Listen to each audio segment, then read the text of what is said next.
दोस्तों नमस्कार। एक नई और इंटरेस्टिंग कहानी में आप सबका स्वागत है।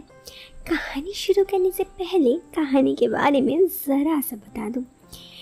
ये कहानी एक ऐसी लड़की की है जो अपने प्रॉपर्टी अपने और अपने पति के नाम पे करने के लिए एक चाल चलती है। आगे क्या होता है ये जानने के लिए आप कहानी सुनिए। और अगर आपको ये कहानी पसंद आए तो आप इस वीडियो को लाइक करें। चैनल पे पहली बार आए हैं तो आप सब्सक्राइब तो कर ही सकते हैं। चलिए अब इस कहानी को शुरू करते हैं। दोस्तों ये कहानी है पल्लवी की।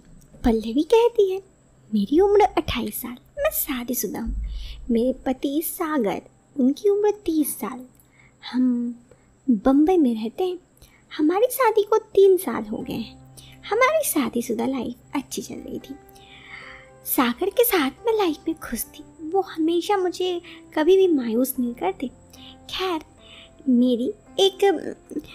मेरे सागर की एक भाई भी है और उसकी वाइफ भी। उसका नाम है मीना। उसकी उम्र 32 साल है। मतलब जो मीना है और सागर का भाई, वो सागर के बड़े भाई हैं। उनके 2 लड़के भी हैं। मीना और उसके पति भी मुंबई में रहते हैं, यानी कि सागर के भैया और मीना। मीना देखने में बहुत खूबसूरत है। वो दोनों लड़के के बाद भी अपने बॉडी को इतना अच्छा से मेंटेन करके रखी है कि क्या बोलूँ। हम हफ्ते में 1-2 बार एक दूसरे के घर आते जाते हैं। हमारे साथ अच्छा रिलेशन है। मेरी सास शादी से पहले से ही नहीं थी। ससुर को गुजरे हुए 7 महीने हो गए। ससुर के जाने के बाद उनके फ्लैट पर दोनों भाइयों की नज़र थी। मतलब मेरे पति और मेरे पति के भाई की। बम्बई में उनका 2 BHK फ्लैट था। मतलब हम लोगों का पहले से तो फ्लैट था, लेकिन जो फ्लैट उनका था उस पे, मतलब जिसमें मेरे सास ससुर रहते हैं, उन पर हम लोगों की नज़र थी। हम चाह रहे थे फ्लैट सिर्फ हमको मिले, लेकिन हमारे एडवोकेट ने कहा कि जब तक मेरे पति के भाई लोग NOC में बिना वो फ्लैट हमको नहीं मिल सकती। अब हम सोचने लगे कि NOC के लिए कैसे माने। मीना भी उस फ्लैट का आधा हिस्सा मानेंगी, क्योंकि अगर उसके भाई ना भी माने, मतलब सागर के भैया, लेकिन मीना जैसी औरत है वो तो मांगेगी। जो मेरी देवरानी है, जेठानी है, जो हमें उनको देना नहीं चाहते, लेकिन हमको कोई रास्ता भी नज़र नहीं आ रहा था। एक दिन ऐसे ही मैं TV देख रही थी, तब मेरे मन में एक ख्याल आया। वो बहुत खतरनाक ख्याल था। बस अब मुझे कैसे भी करके मेरे पति को मानाना था। उस दिन रात को मेरे पति घर आए।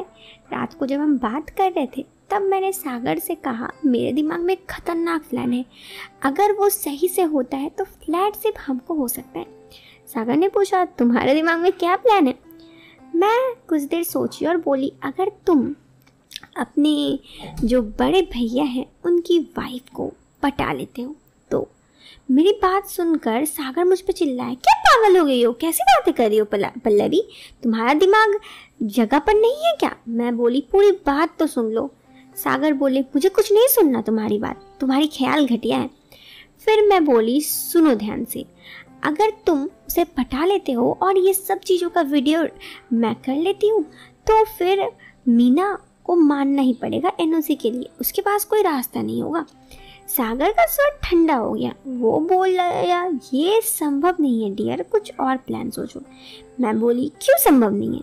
सब संभव है, सिर्फ आपको हाँ करनी है, बाकी सब मैं संभाल लूँगी। सागर कुछ नहीं बोला और सो गया, लेकिन मैं हार मानने वाली नहीं थी। दूसरे दिन रात को मैंने सागर से कहा, सागर अगर ऐसे करने से फ्लैट हमको मिल जाएगा और तुमसे भी वो बहुत अच्छे से पड़ जाएगी। सागर बोली, स्टूपिड हो, वो रिश्तेदार है, ये नहीं हो सकता। तो मैं बोली, उसकी एक कमजोरी मुझे पता है। सागर बोलिया, कौन सा? मैंने कहा, वो लाइफ में खुश नहीं है अपने पति से। सागर बोला, क्यों? मैंने कहा, वो अपने पति के साथ खुश नहीं है। वो सारी बात मुझे खुद बताइए। सागर बोला, लेकिन उस बात से मेरा क्या लेना देना? मैंने कहा, यही तो सबसे बड़ा वीक पॉइंट है, हमें इसी का फ़ायदा उठाना है। बस आप हाँ कहो, बाकी मैं देख लूँगी कि ये सब कैसे करना है। सागर कुछ देर सोचने के बाद बोला, ठीक है, लेकिन इससे कोई प्रॉब्लम तो नहीं होगी तुम्हें? मैं खुश होकर बोली, जरा भी नहीं डियर। और फिर उस रात सब कुछ खुशी खुशी, मतलब मेरे पति तो मान गए थे। उसके बाद वो सो गए। मुझे नींद नहीं आ रही थी। अब मेरे दिमाग में आगे के प्लान के बारे में सोचने लगी। 2 दिन बाद मीना हमारे घर आई। सुबह हम दोनों बेडरूम पे थे।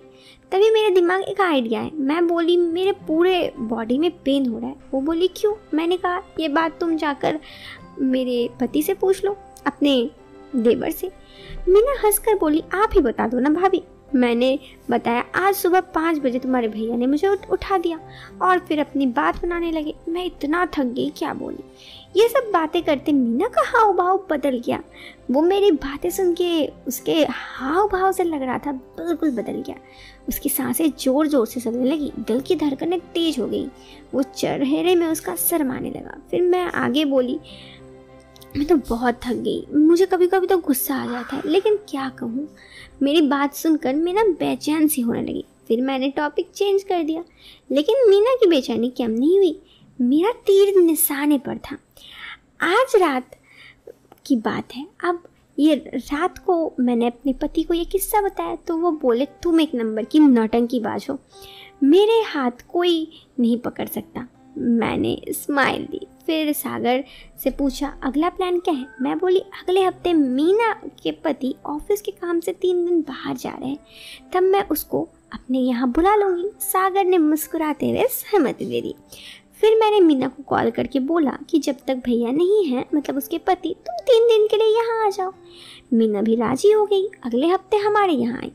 जीजू के जाने के बाद शाम को सागर घर आए। फिर मीना दोनों लड़कों के साथ हमारे घर आ गई।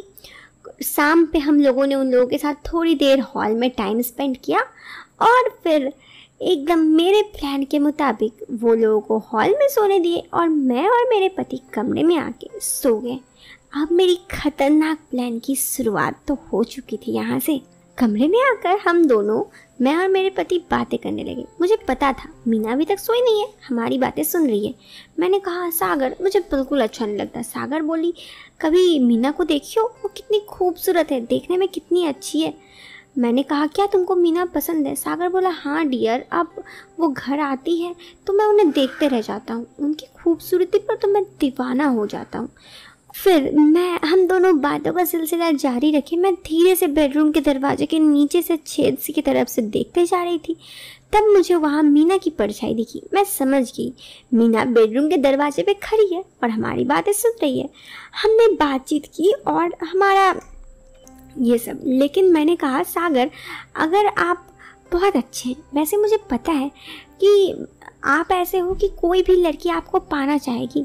ये सारी बातें मीना सुन रही थी। फिर मैंने कुछ देर बाद हम दोनों सो गए और 10-15 मिनट बाद धीरे से दरवाज़ा खोली तो मैं देखी मीना वहाँ नहीं थी। मैं वॉशरूम की तरफ गई। वॉशरूम में जाकर देखी तो वॉशरूम से मीना की आवाज़ें आ रही थी। मैं समझ गई कि मेरा काम हो गया। मैं वापस आकर सो गई। दोस्तों फिर क्या हुआ जानना चाहते हो? ये कहानी बहुत ही इंटरेस्टिंग है। जानने के लिए आपको इस वीडियो का सेकंड पार्ट देखना पड़ेगा जो कल आएगी। अभी इस वीडियो से अलविदा लेते हैं। आप वीडियो को लाइक कर देना और इंतजार करना सेकंड पार्ट का। Till then bye, take care.